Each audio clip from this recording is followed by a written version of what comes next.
Let's get excited. First panel here on diplomacy. I'm going to introduce them one by one, bring them up to the stage. First up, we've got Ambassador Kathy Stevens, served as a career diplomat in the U.S. Foreign Service. She was ambassador to Korea, of course, in 2008 to 2011, the first woman and the first Korean speaker in that position. Now, of course, she's our board chair. Please help me to welcome her to the stage, Ambassador Kathy Stevens.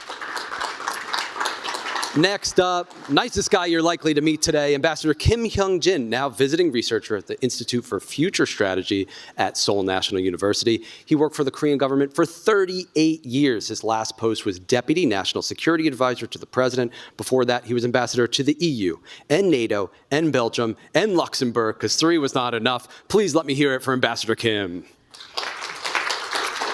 Last up, another one of our very own board members, Ambassador Phil Goldberg, served as U.S. Ambassador to Korea 2022 to 2025. Before that, he was ambassador to Colombia and Bolivia and coordinator for implementation of U.S. sanctions on North Korea. Most importantly, he recently participated in 2 Korea Society programs, which I think is the highlight of his career. So thank you very much. Please help me welcome Ambassador Goldberg. Thanks, sir. We realize this is going to be a prize fight, but we'll do our best. Please.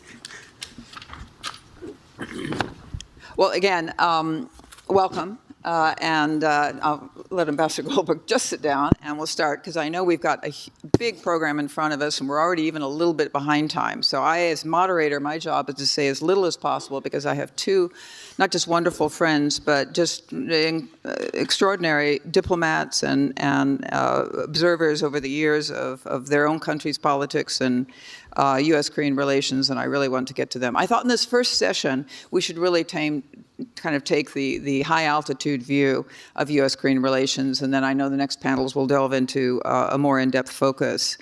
We've already talked about the summit diplomacy, the intense interchanges between our countries just over the last year, and now this fact sheet coming out this morning. So I think rather than further talking on my part, I'm just going to turn first to Ambassador Kim and ask him for his thoughts about, and then ask Ambassador Goldberg for similar kind of his thoughts on where we stand in U.S.-Korean relations most broadly. Where do you think the key issues, both in terms of progress and in terms of challenges ahead, lie? And just some opening thoughts. Ambassador Kim? Yes. Let me start with the summit meeting in Gyeongju between President Trump and President Lee Jae-myung. The summit meeting got a lot of attention. One of the reasons was uncertainties was coming from Washington, D.C.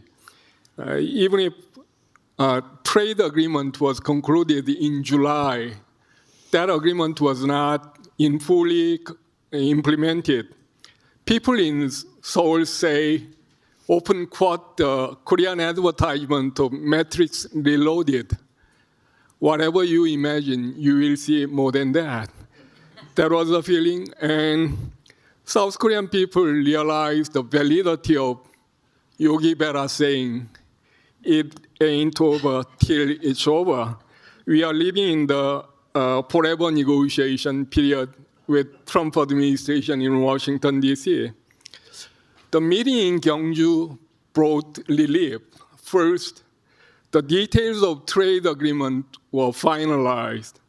Korea had pledged to invest $350 billion in the United States, but it could not do upfront because it has foreign reserves of only $430 billion in total. Then 2 sides agreed the annual investment ceiling would be $20 billion for $200 billion cash investment portion, and for the project with commercial viability. Second, President Trump approved Seoul's plans for nuclear-powered submarines.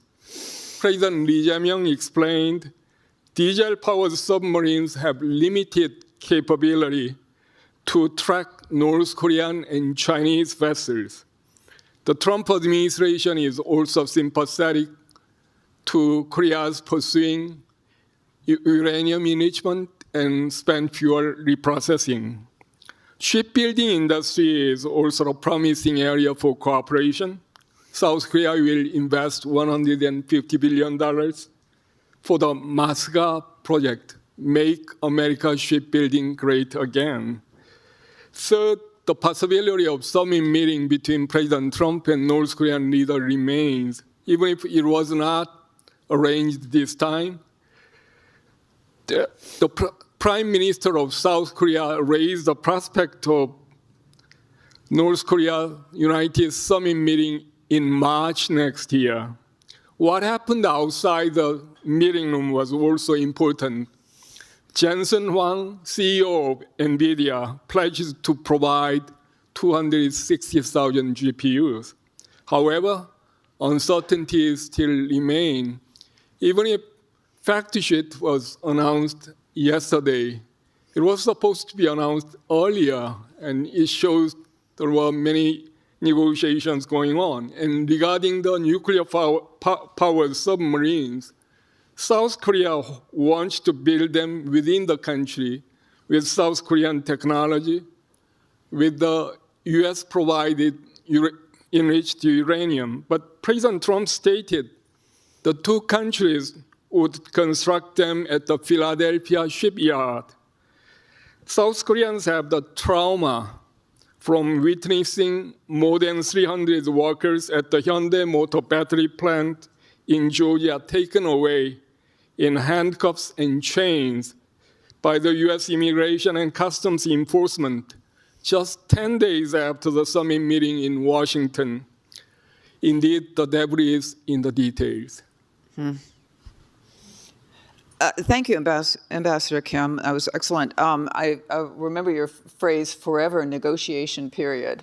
I think that's very apt. And as you outline these things, it seems in many ways we see the two countries growing closer and pledging for much, much closer and deeper cooperation in very strategic fields, including technology and of course, investment and others. But at the same time, the seeds of some divergence. So, Ambassador Goldberg, your thoughts? Well, I think Ambassador Kim, by saying the forever negotiation was taking place, I think it continues after reading the fact sheet. There are several areas that remain undefined and which still need to be worked out. Some of the investments where a committee will be formed about how the money will be invested. In the military area, it talks about the subs, but doesn't say where they will be built. There is this idea that they could be built at the Philly shipyard, but it's not really equipped to do so. It would cost a fortune to build that facility up so that they could actually build a submarine there. And as Ambassador Kim said, the Koreans would like it to take place in Korea in any event using Korean technology. There's the agreement about nuclear fuel, but that's subject to U.S. law and a revision of the 123 agreement. So that too is pending. So there still are details here that need to be fleshed out, even though this is the general guidelines for doing so. You know, one of the questions that we asked coming into this meeting was whether the new relationship, which does deal with so many strategic areas, is adaptive in the way it goes about defining new areas of cooperation, or whether it's transformative. And I tend to think it's more in the latter category, that there's a transformation going on. There are areas here that are going to be very difficult, really, for Korea, even if the boundaries of the investments is now within the foreign exchange category or limits that it can spend every year. It still will be it'll be a hard slog.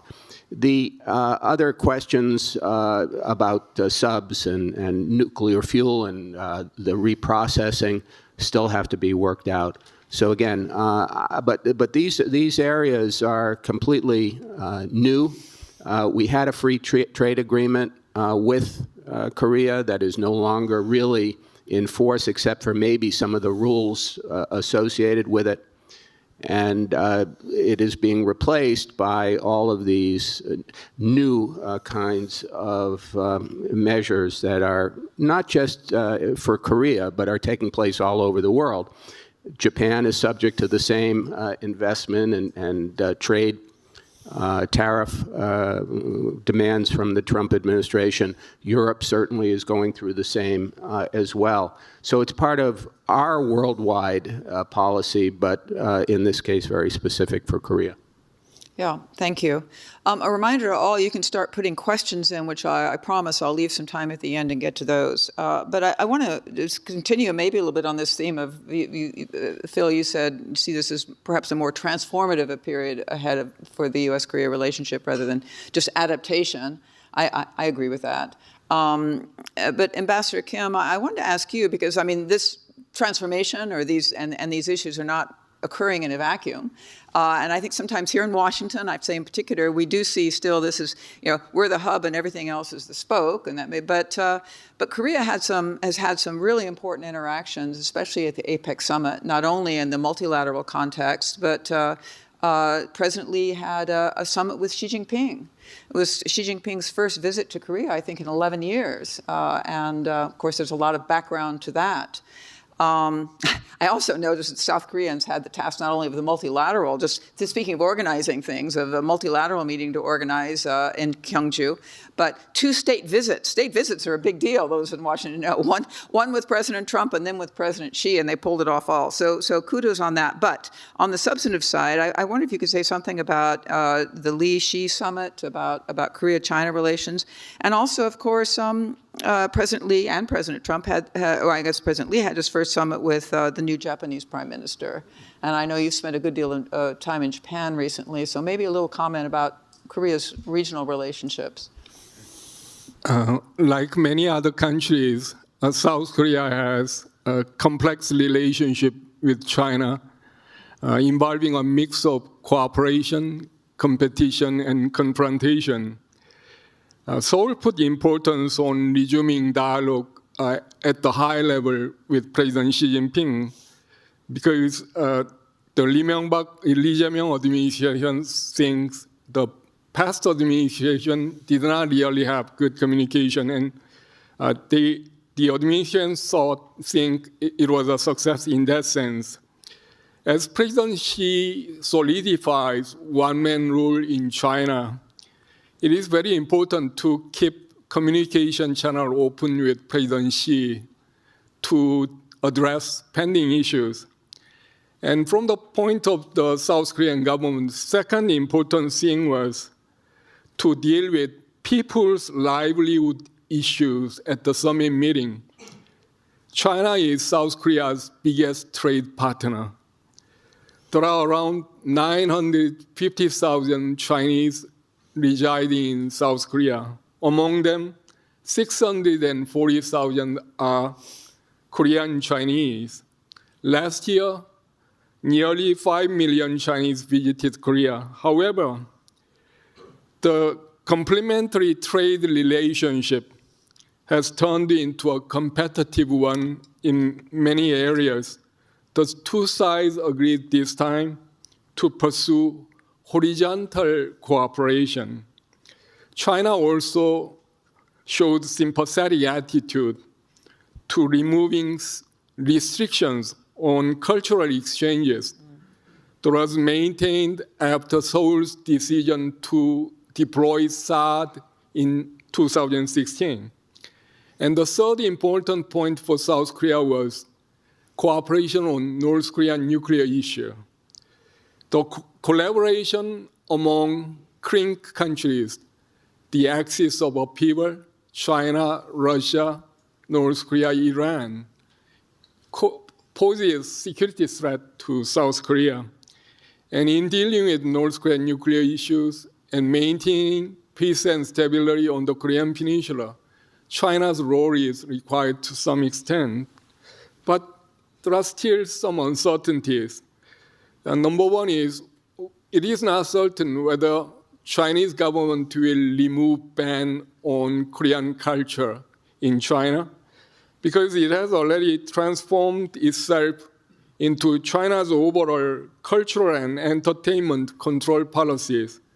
Number two is there is an issue in the West Sea between China and South Korea. China is constructing massive maritime structures in the provisional measure zone, where the exclusive zones of two countries intersect. President Lee jokingly said when he received present from President Xi Jinping a set of Chinese Xiaomi smartphones, he said whether the communication security was secure on this telephone, and President Xi Jinping responded by asking President Lee to check whether there were backdoors on these cell phones. That actually highlighted the complex relationship between the two countries. About the South Korea and Japan relationship, Andrei Lankov, a Russian professor working in Korean University in Seoul, he wrote in newspaper column, Korea is a country, foreign policy changes 100 degrees every 5 years. And people expected the same thing in Lee Jae-myung administration's policy towards Japan. But luckily, the good relationship is still continuing. One of the big reasons is unexpected news is coming out from Washington, D.C. Yeah. These two allies need to consult with each other to keep the alliance intact. And it is no wonder President Lee Jae-myung dropped by Tokyo on his way to Washington, D.C. And I believe these kind of issues will help overcome history issues for the time being. Oh, that's very interesting. Ambassador Goldberg, maybe your assessment on, I think Lee Jae-myung, when he came to office, said he wanted to pursue pragmatic, through pragmatic diplomacy centered on the national interest and emphasize relations with the U.S., Japan, China, and Russia. How does it look from your perspective? I think that's exactly what he's done. Mm-hmm. I think Ambassador Kim outlined very well what he's trying to do with China, to bring China back into a better relationship with Seoul, even as they compete on areas like semiconductors and some of the economic issues. And to, if not renew the China economy, U.S. security policy of the past, at least to bring China back into the game. And with Japan, they're off to a good start. That, of course, started under Prime Minister Ishiba, and that would have made it a lot easier, perhaps, than what we'll see going forward. We don't know quite yet how the new Prime Minister will handle Korea-Japan relations, although, again, the first shot at that at Gyeongju seemed to have gone pretty well. And, of course, the issue of North Korea filters into it as well, where President Lee is trying, as best he can, to try to entice North Korea into some sort of dialogue. That, of course, is also tied to President Trump's desire to do the same and to renew his love affair with Kim Jong-un. And that hasn't taken place. And given what I just saw this morning in the fact sheet, I think will become even more difficult. President Trump said on his way to Korea that that he would stay longer if Kim Jong-un would meet. Then he said, as he was leaving, there was no time to meet. So I think there was a desire to do so, but Pyongyang evidently decided, and Kim Jong-un decided not to have the meeting at this point. He's doing very well with Russia in his new relationship. China seems more interested in North Korea to try to balance what he's doing with Russia. And as the fact sheet says, we still have a policy of denuclearization, which is the the ask of North Korea to get back into a discussion with the United States. So I think that makes it actually more difficult for Kim Jong-un to come back, even if he didn't want to do it this time. It's not to preclude the possibility. It's always possible. But it will be more difficult if denuclearization, as the G7 said, as President Trump and President Lee say in this document, will make it more difficult. So, but President Lee is carrying out exactly what he said. It's a pragmatic policy, trying to represent Korean interests. What he's done with the United States is sometimes difficult, coming to the Oval Office and then in Gyeongju, trying to make nice with the president and to try to represent Korean interests as best he can. There are some very difficult issues here for Korea to deal with domestically.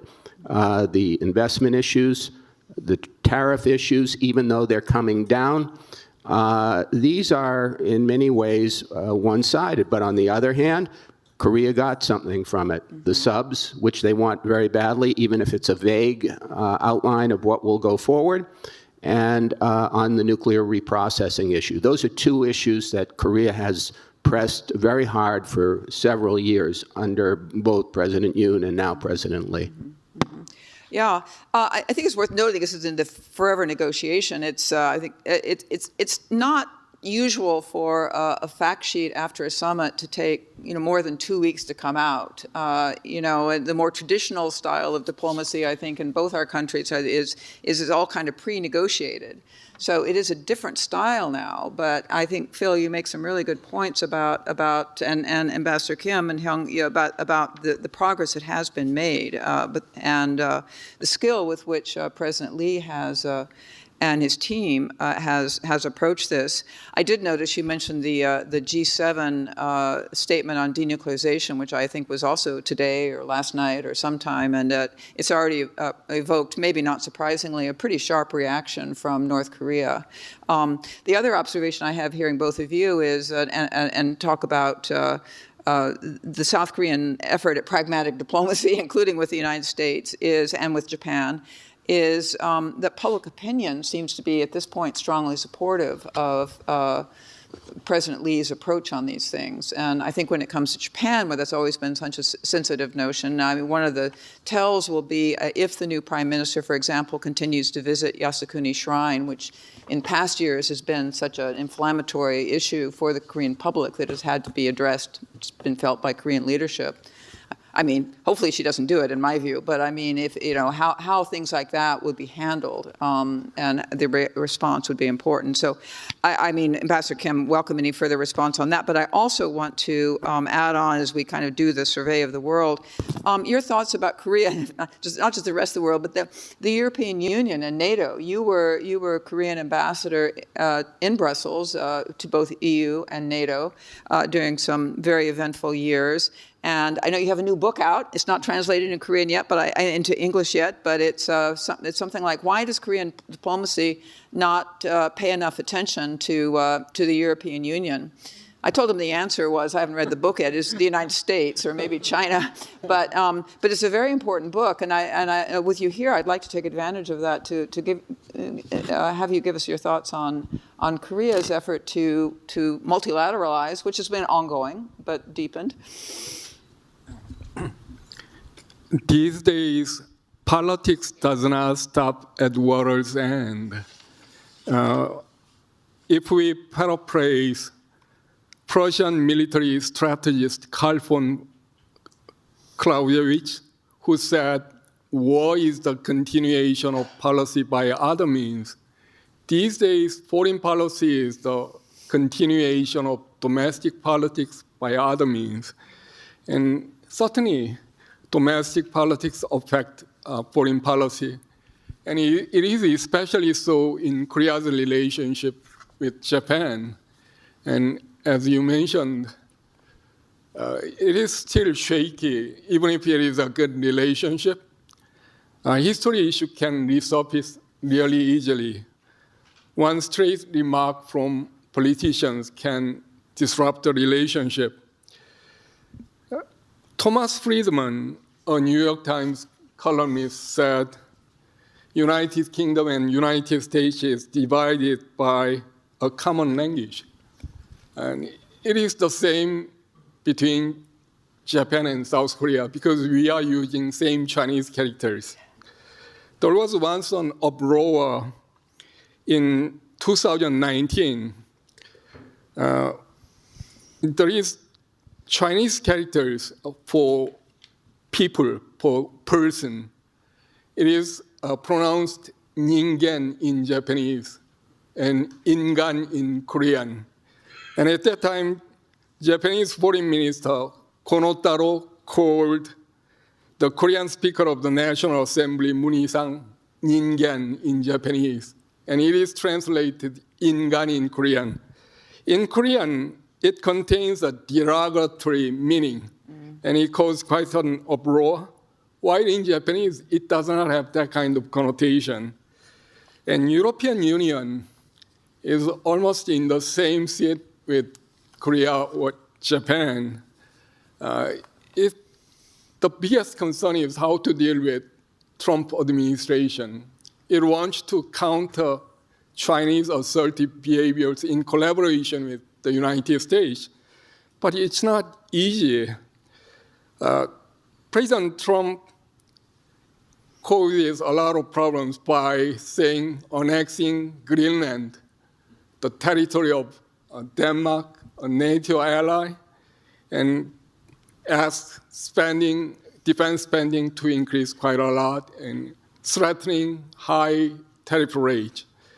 And even if European Commission President Ursula von der Leyen struck a deal with President Trump by following him to a golf course in Scotland, it was not received really well in Europe because they think it is just a makeshift solution to ever-changing demands from the United States.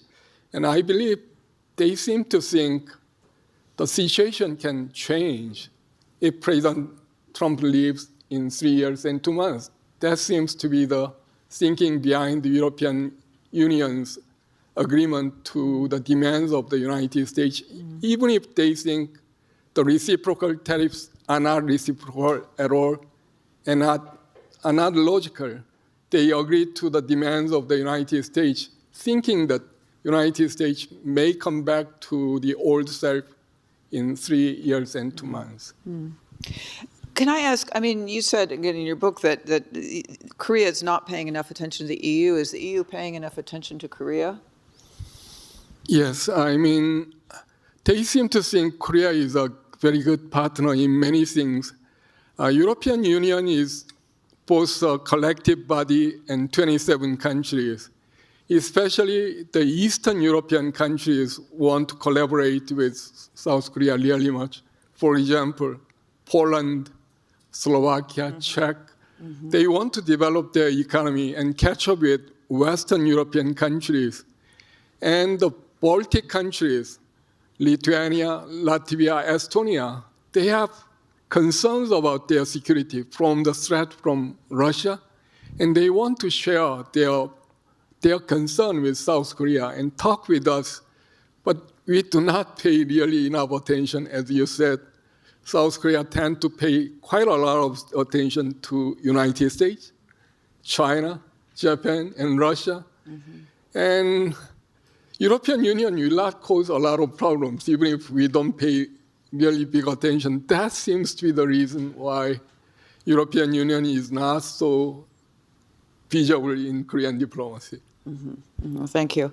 Ambassador Goldberg, going back to you, you started to go into the fact sheet and in particular highlighting, which I thought was important, the language on this issue of South Korea developing nuclear submarines. And again, this seemed to take a while and would take longer because it was at the very outset, it seems there was just misunderstanding about what was really being talked about. But there are elements obviously of Korea's agreement, the so-called 123 agreement, the civilian nuclear use agreement that would have to be changed under many, I think any scenario probably, if this goes forward. I mean, not focusing only on that, but just more broadly, and getting back to your point about transformation, we're going to have a panel that's going to dig deep on some of the specific defense issues, but just kind of more broadly, where do you see this heading? And I haven't mentioned the words like opcon transfer or retaking, or I guess there are different words used in Korean sometimes for it, depending on where you come from on it. But the overall security relationship, which has been the heart of the relationship historically. And that's what's transforming at the moment. What has been an outgrowth of the Mutual Defense Treaty and the end of the war, which was really just based on the threat from the North, is changing, with the United States asking for strategic flexibility to look outward, to do more regionally, and also to bring Korea, if possible, into that, but if not, at least have them deal with the North Korean threat as the United States deals with the larger region. What does all that entail? Well, we don't know whether there will be a reduction in forces, because the forces now will be judged on the basis of that regional role, maybe more than the North. And the sort of trade-off is South Korea, you take care of the North, we'll take care of the rest. When the Secretary Hegseth was in Seoul recently, he agreed that there should be a path laid out for OPCON. We had a path already for OPCON, and it was based on conditions as opposed to time-based.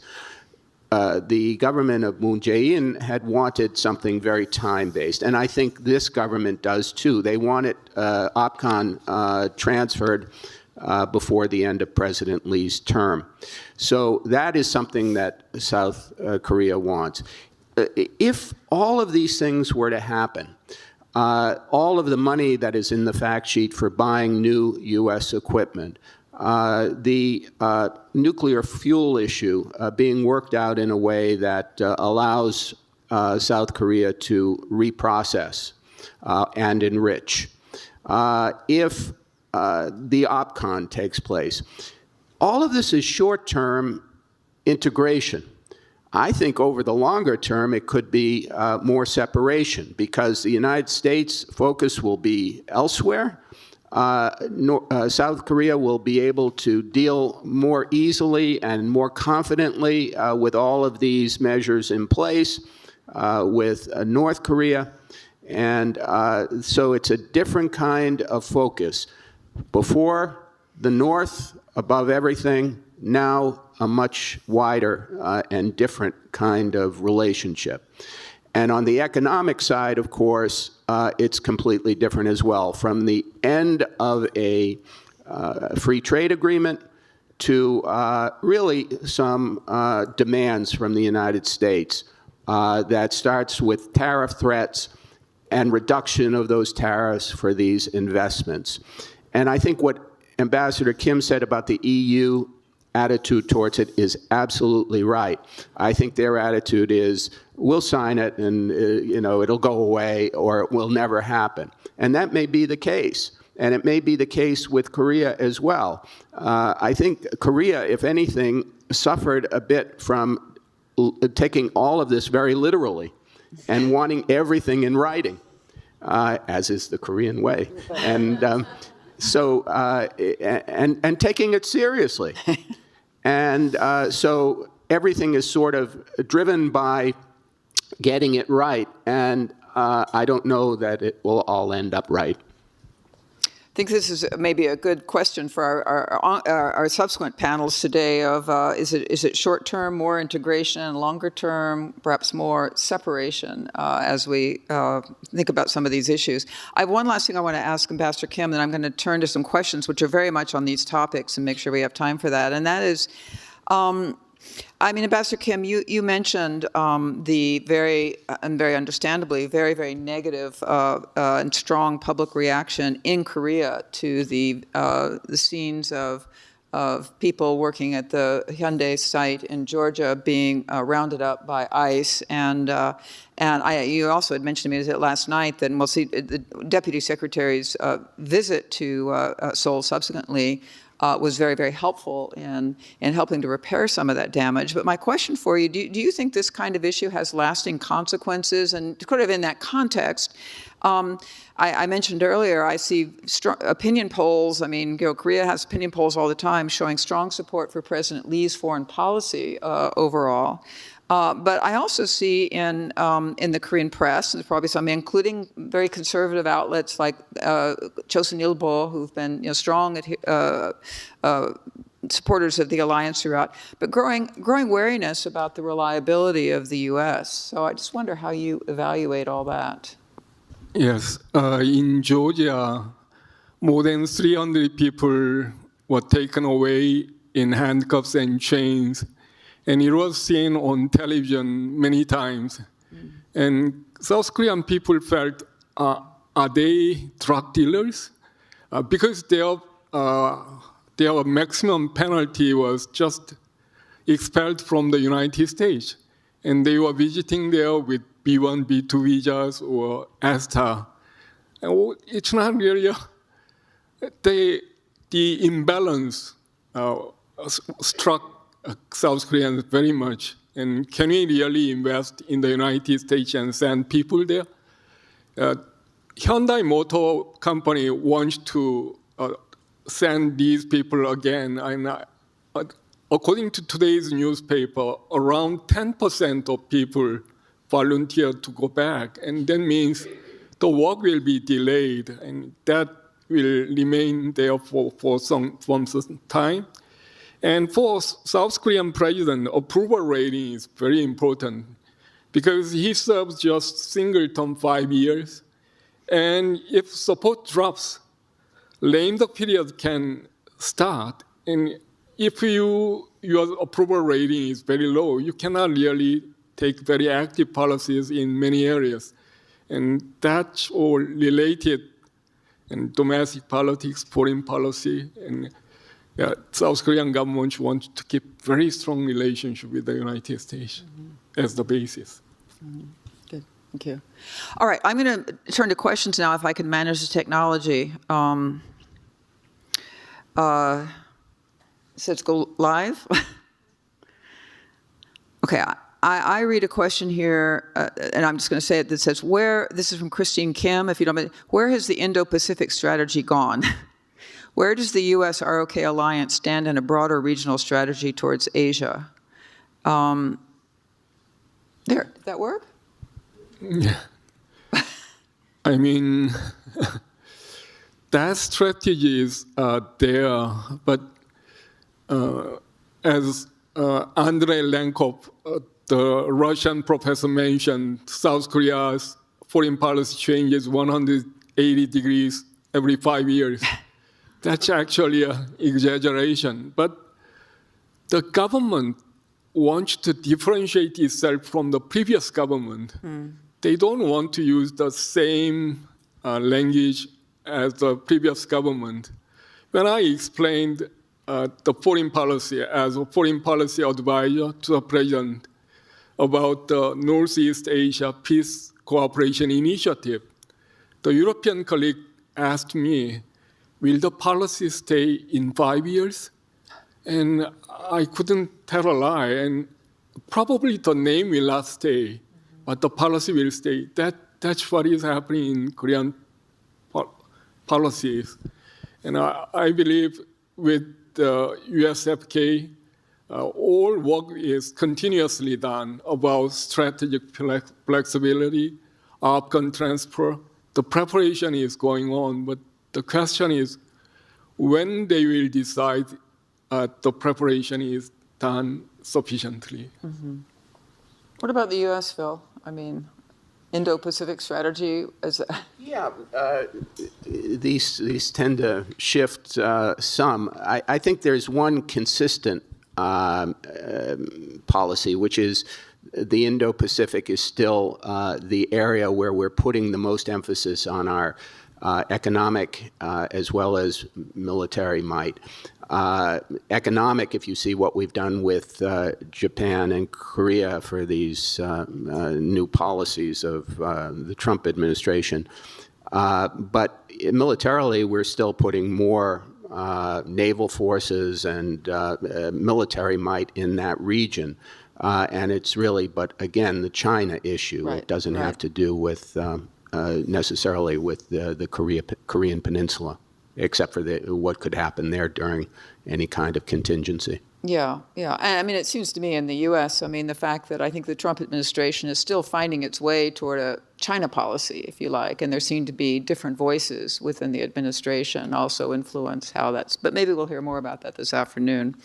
I'm going to try again. These are great questions here, although one disappeared, so maybe it was David, maybe he withdrew it, but okay, live? This is a similar one, but kind of from Emma. There it is. How does the old logic of security, U.S., economy, China, appear to be changing? How do you evaluate the manner in which President Lee is managing this shift? I think we've addressed some of that, but... Yes. When I met with European colleagues, Secretary Pete Hegseth's speech at the Shangri-La Forum was a kind of a declaration that you cannot have both the United States and China as friends. As I mentioned, former Secretary of State Tony Blinken, when he visited NATO, the first thing that he told the NATO allies was that we are not going to force you to choose between United States or China. But Secretary of War Pete Hegseth's speech at Shangri-La was that you cannot have close economic relationship because that will reduce our strategic room. Mm-hmm. And European ambassadors in Korea told me that was a sign that we should choose between the two. But it's a little bit difficult. You cannot really sever the relationship with China. China is the biggest trading partner to like more than 120 countries.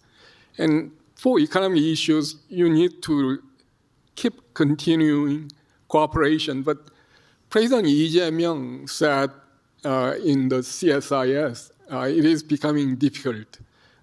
Korea used to have close cooperation with the United States for security issues and China for economic issues, but it is not possible anymore.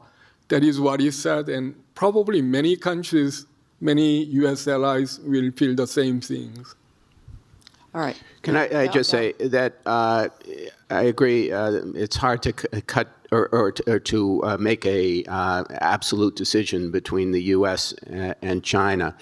There seems to be some dissonance in the administration. You hear President Trump at his various press conferences say that he wants a great relationship with China. He has urged some people sitting with him in the Oval Office to go ahead and have a good relationship with China, at the same time that some of the more hawkish members of the administration are pressing forward with a harder line on this division and trying to make countries make the choice, which in some ways is impossible to make given the globalized economy, supply chains, and the rest. Right. And I think President Trump used the term G2 at one point, right? Which probably in Seoul, I mean, if you don't want a bad relationship, but maybe that sounds a little too close for Korea. I don't know. Forgive me, as we want some in-person questions. These were all online, so raise your hand, a mic will come, and please, we've got about 4 more minutes. Yes. Hello, hi, I'm Yesun Kim, master student at Georgetown. Thank you so much for your talk today. My question is, how do you assess that North Korea is perceiving this whole development of potentially South Korea acquiring nuclear powered submarine and then potentially revising the 123 agreement? And I saw that China had a muted response relatively like yesterday about, they respect U.S.-South Korea alliance history, but they have to be careful in Taiwan. But how do you think North Korea will respond to this? How would North Korea respond to a change in South Korea's nuclear capabilities with respect to enrichment and nuclear submarines and so on. Who wants to take that? North Korea already shows their nuclear-powered submarines, even if experts do not think it will function well. Some experts called it Frankenstein submarine because they were made from parts from other submarines. But because North Korea already said they possess nuclear-powered submarines, it may be a little bit hard to criticize South Korea for pursuing that. But for Chinese, they may think nuclear-powered submarine is also against Chinese vessels, not only against North Korean vessels. And how you can handle that part may be a little bit difficult. Even if President Lee said North Korean vessels and Chinese vessels later, President office people said, we said overall the situation in the West Sea. And that's a really difficult issue to handle, but because it takes at least like 10 years to build a nuclear-powered submarine, and even before that, the nuclear fuel issue and 123 agreement issue should be handled, and there is many hurdles ahead of us. Mm-hmm. I have to say, the first time I'll disagree a bit with Ambassador Kim. The fact that it would be hypocritical for North Korea to criticize this will not stop them from doing it. But Ambassador Kim is absolutely right. This is a long-term trajectory. This is not going to take place overnight. So it's only when it seems like it's actually going to happen that there could be a good deal of tension as a result. It is interesting to me that this topic of the submarines has now caught all the attention that was, going into the kind of larger or other questions related to South Korea's nuclear stance and capabilities. And I imagine Australia is scratching its head, but it's another issue. All right. Please join me in thanking our speakers, and thank you.